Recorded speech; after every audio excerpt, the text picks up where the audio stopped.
大家好啊！咁今日呢係第4日啦。咁我今日就想呢講關於我個女呢喺加拿大讀書嘅少少嘢啦。因為呢頭先呢我哋就去咗六點零鐘係啦，就去咗學校嗰度呢睇佢一個叫做 cultural showcase 嘅嘢，即係類似啲文化表演。咁我女就參加咗其中一部分，就係唱 choir 嘅。咁所以我同爸爸就有每人有一張飛就可以去睇佢啦。咁就6:3 drop 咗我個女，咁6點半呢就可以睇。然後呢去到6點9呢，佢哋唱完啦。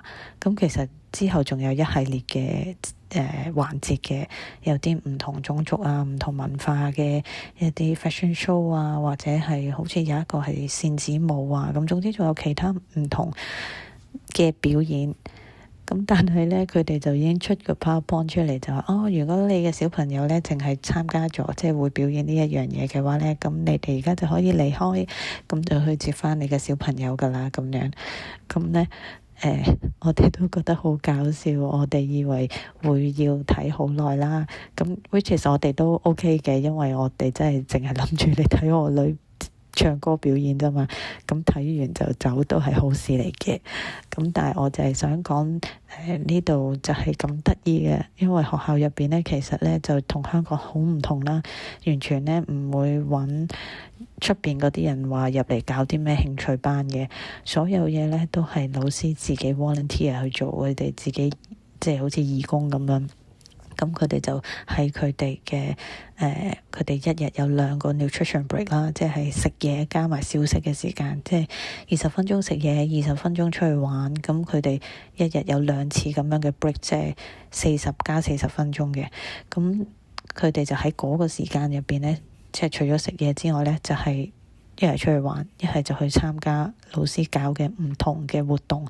咁我女舊年呢就有上個手語添，咁就係因為有個老師識教，咁嗰個老師退休啦，咁就冇咗㗎啦。咁所以其實都好睇嗰間學校有啲咩老師，有啲咩老師願意教啲乜嘢，咁佢就可以有啲乜嘢選擇去參加啦。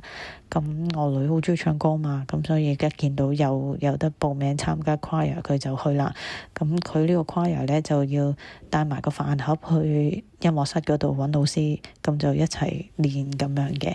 咁就係為咗今日個表演啦。咁我哋都睇咗，咁亦都好開心嘅，都真係唱得好好嘅。咁就係想同大家分享少少關於加拿大教育嘅嘢啦。